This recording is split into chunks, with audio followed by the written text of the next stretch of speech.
In 1972, one of NASA's top engineers sat down at his desk, opened the Bible, and started calculating. Not praying, not seeking comfort, calculating. He grabbed a pencil, a ruler, a slide rule, and began translating an ancient Hebrew text from 2,600 years ago into engineering formulas. His name was Josef Blumrich. He was chief of the Structures and Propulsion Division at NASA's Marshall Space Flight Center. He personally worked on the Saturn V rocket, the one that took humans to the moon. He held patents, he had NASA awards, he had an impeccable reputation, and he wanted to do one simple thing: prove once and for all that Erich von Däniken was full of nonsense. Von Däniken was at the height of his fame back then. His book, Chariots of the Gods, was selling millions of copies, and he claimed that the prophet Ezekiel in the Bible had described a spacecraft. Blumrich read this and laughed. He knew what spacecraft looked like. He built them, and he knew for certain that an ancient text couldn't possibly contain anything like that.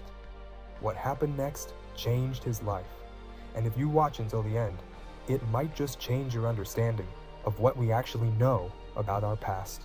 Let me tell you who Josef Blumrich was, because this is absolutely critical to the entire story. Blumrich was born in Austria in 1913.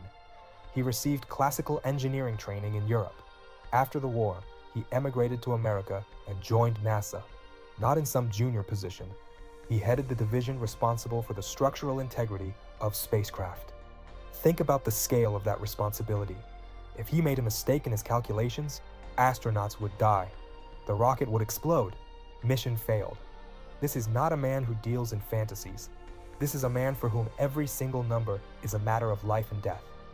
Throughout his career, he received NASA's Exceptional Service Medal, one of the agency's highest honors.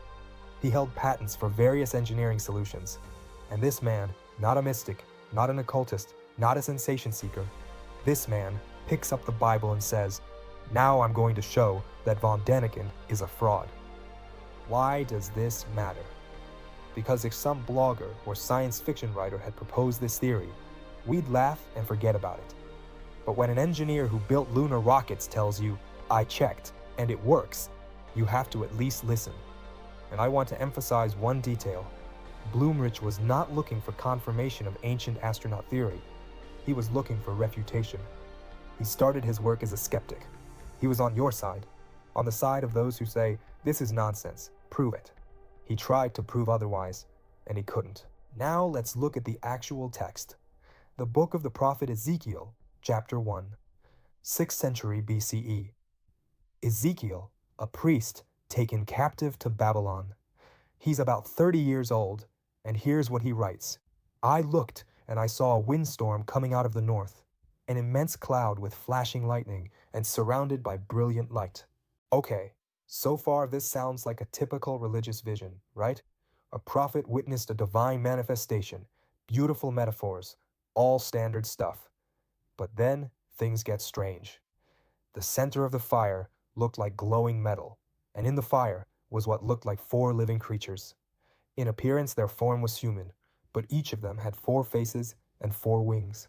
Their legs were straight, their feet were like those of a calf and gleamed like burnished bronze. Now imagine, you're a person from the 6th century BCE.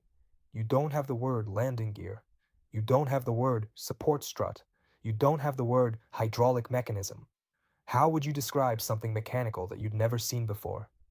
You use what you know: animals, wings, faces. But Ezekiel does something unusual for a prophet. He gives details, very specific, very particular engineering details. Under their wings on their 4 sides, they had human hands. Their wings touched one another. Each one went straight ahead. They did not turn as they moved. And this is where Blumrich stopped, because this description went straight ahead without turning. That's not a poetic metaphor. That's an exact description of a specific type of movement. And then comes the most interesting part. The appearance of the wheels and their construction was like the gleaming of beryl, and their form was as if one wheel were within another. When they went in any of their 4 directions without turning as they moved. A wheel within a wheel that can move in any of 4 directions without turning. When Blumrich read this, he put down the Bible and pulled out his drafting paper. Here's what Blumrich did. He took each of Ezekiel's descriptions and asked himself, if I needed to build a craft that matched this description, what kind of craft would it be? And he started drawing. First, a windstorm coming from the north, an immense cloud and flashing fire. Blumrich interpreted this as a description of atmospheric entry and rocket engine operation. The cloud, that's condensation and combustion byproducts. The fire, active thrusters.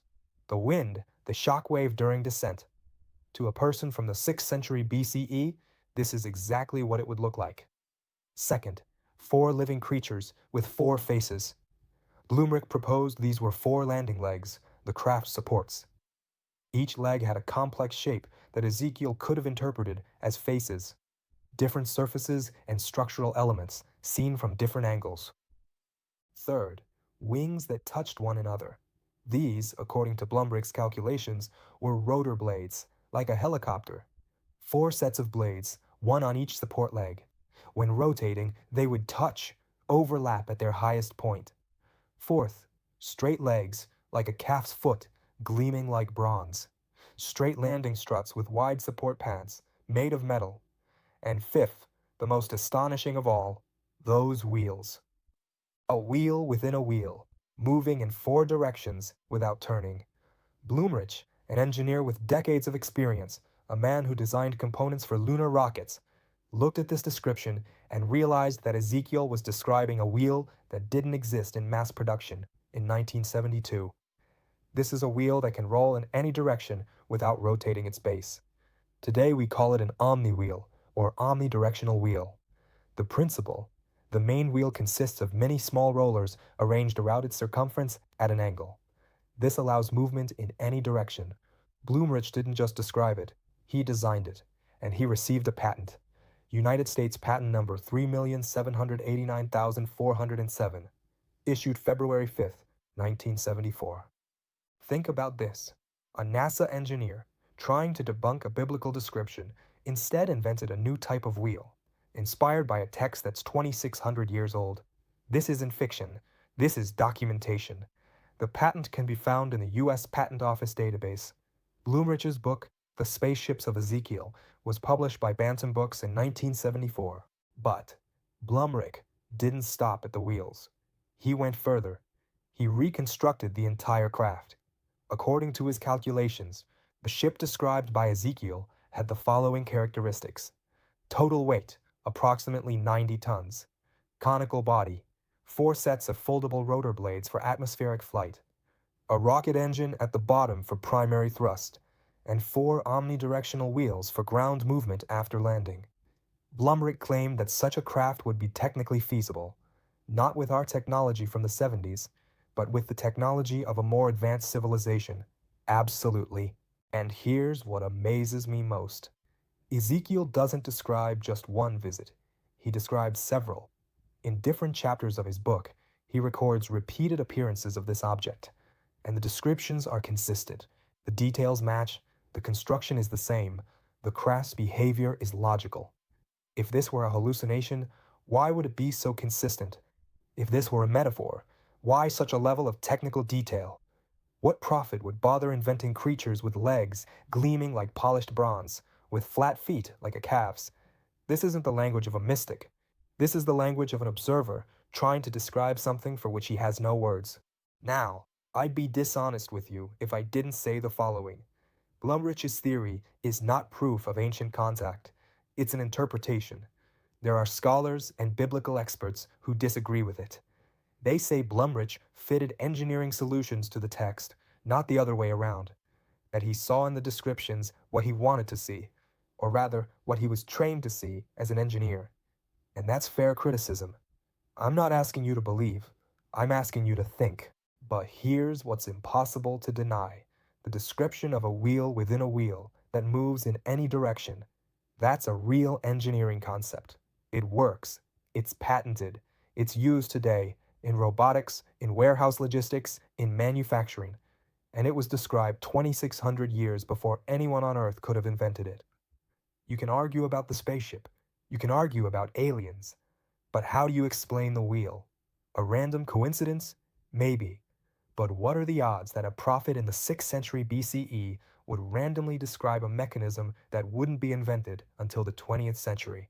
And this is where Blumrich's story led me to something even bigger. Because Ezekiel isn't alone. When I started digging deeper, I discovered that similar descriptions, detailed, technical, completely out of place for their era, appear all around the world. In ancient India, the texts of the Vimanika Shastra describe flying craft in such detail that Indian engineers in the 21st century have attempted to build models based on them. In Japan, chronicles from the Edo period describe Utsurobune, a hollow vessel from which a woman emerged carrying a box she wouldn't let anyone touch. In ancient Rome, the historian Julius Subsequens recorded dozens of sightings of flying shields, and these weren't myths, but official records kept by Roman state officials in their chronicles. Separate cultures, different eras, different languages, the same descriptions. I spent weeks cross-referencing this data, and what I found doesn't fit within the framework of what we've been taught. Blumrich died in 2002. He never renounced his conclusions. A man who built rockets for NASA maintained until his final days that the prophet Ezekiel witnessed a spacecraft. He didn't ask you to believe, he asked you to calculate. I'm not asking you to believe either. I'm asking you to ask yourself one question. What if we know far less about our past than we think? The full investigation, with all the sources, all the parallels from different civilizations, is coming very soon. Subscribe, hit that notification bell, because the next video will change how you look at history. In the meantime, write in the comments, are you on Blumrich's side, or do you think he was wrong? I genuinely want to know. See you soon. The prophet Ezekiel describes 4 encounters with spaceships. At first he saw clouds, fire, and he heard noise coming out from the sky, out of the north. And as the vehicle approached, apparently it came rather quite in his direction, he observed what he calls living creatures. What Ezekiel calls the living creatures had straight legs and round feet, or calf's feet, sometimes they're called. And it was the description of these landing legs that made me take the book of Ezekiel serious from an engineering point of view. I have had the opportunity about 10 years ago to work with my group in my office for the development of such a landing gear for an unmanned lunar landing station. For that hypothetical vehicle, we developed the landing gear and what we call the footpad, and what Ezekiel would call the round feet. One of the interesting examples of Ezekiel's ability to observe and to describe are the faces he sees on these living creatures. He sees 4 of them, an oxen, an eagle, a man, and so on. They are located at the top of these helicopter units, and consequently they contribute to his impression of having some living creatures in front of him. What they actually are is quite interesting. Now, some helicopters, in particular in this case this one, needs protection, just some hood around to protect them against dust or weather and so on. And such sheet metal structures will have cutouts, will have humps in order to accommodate levers or rods which are below them. And they do have, they may have the distinct appearance of faces. We have a number of such face-like structures, like for instance, the Gemini capsule. Then we have very interesting feature that looks like a monster. And every one of the audience will remember to have seen faces in rocks, in old trees and tree stumps.